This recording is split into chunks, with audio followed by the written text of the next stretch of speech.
Hi, everybody. I got my cane because I'm a full risk. And Kim already threatened me if I go over my time, she's going to take my cane.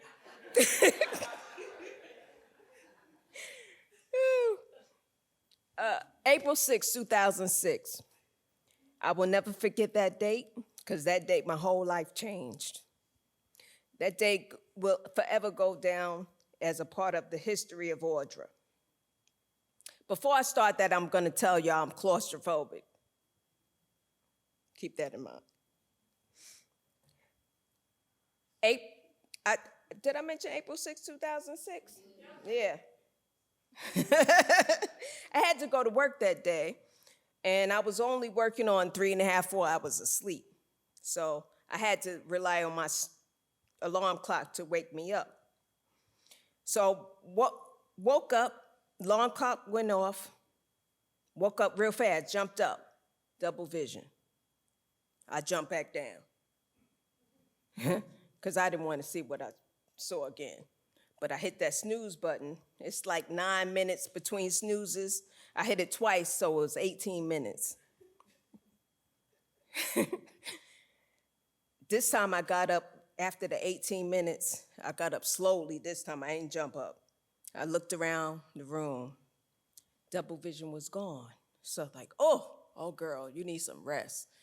I'm working on 3.5, 4 hours of sleep. You need to get that 6. So when you get home from work today, them kids having oodles and noodles or some beans and franks. You going to bed, you going to get your 6 hours in. So I went to work. So about 11:30, 12 o'clock, it might have been earlier than that, but it doesn't matter because the double vision came back.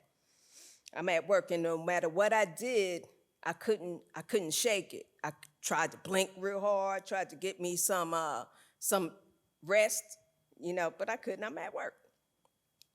So the 30-second power nap didn't work.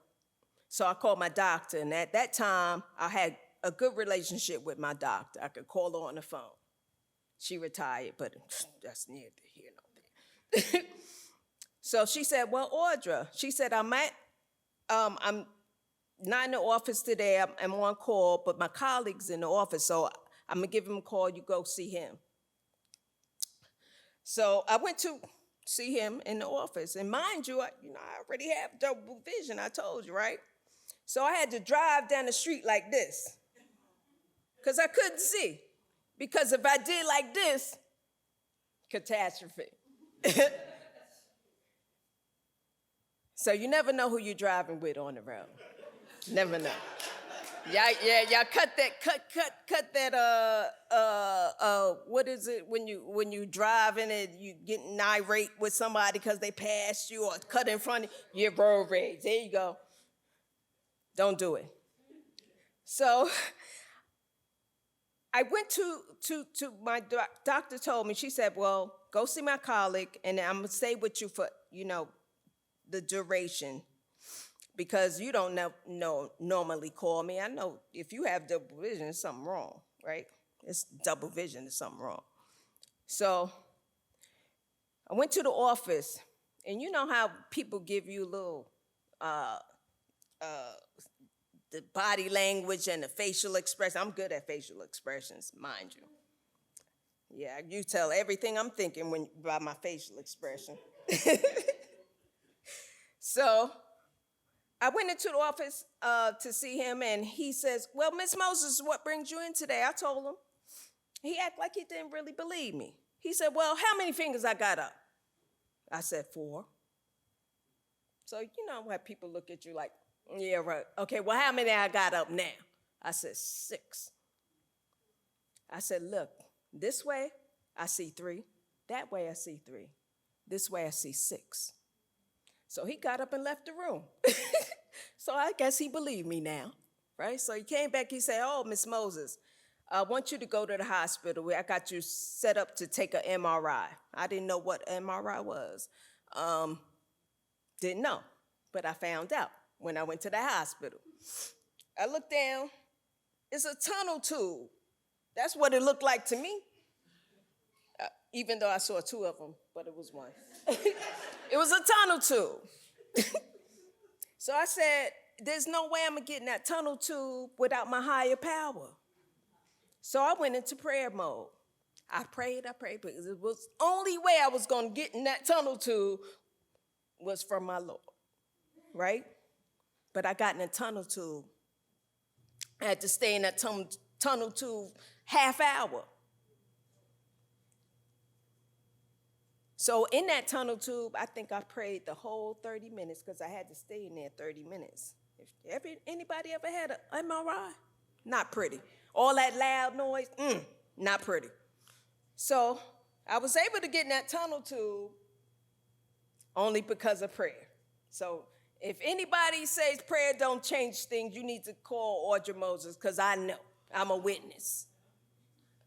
Because when I got out that tunnel tube, 30 minutes later, the double vision was gone. So I'm like healed, Hallelujah, right? So I had to wait for my doctor to call because she was going to get the results right away. I didn't have to wait 2 weeks to get the results of my MRI. She goes, so I had to wait there, and she calls me on the phone. She's my G. Was my G. She's retired. I digress. Got out that tunnel tube, and it got her on the phone. She said, oh, my God, Audra, you did not have a brain aneurysm. I'm like, okay. Didn't believe that myself. She said, you just have MS. I said, what? MS? I don't know. Well, I didn't believe I had MS because MS to me was for white folks. I'm clearly not white. But I got out. As far as I was concerned, I'm healed, right? But I said, okay, MS. I stayed in denial with that MS for maybe a year or so. I was in denial a long time because just in denial.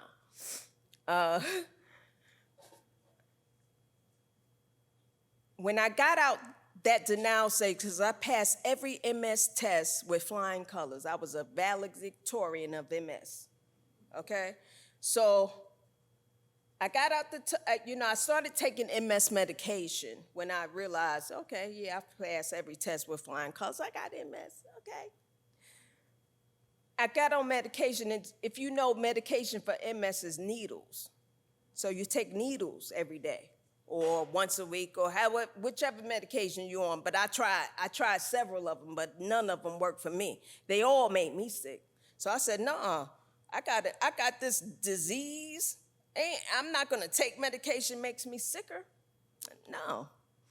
So I said, prayer works for me. So that's what we going to do. We going to pray. And I pray about 3 times a day. I know the Lord is tired of listening to me sometimes, right? And you know what also worked for me? Laughter. I laugh every single day. Even if it's at myself, I'm laughing because I have to. Because if you're laughing, you're not crying, you're not looking at, things that in a bad way, you laughing, especially if you're keeled over laughing. I love those kinds of laughs, right? When your stomach hurts, stomach flat, because you laugh so much. So that's what I do, because I ain't on medication. I got this cane, but, it helps me because I'm a fall risk, Yeah, I don't want to fall in public. So, and I beautified my cane, too, made it, pretty. And I also invoke my Deesisms. And Dees was my grandmother, very, very, very full of knowledge.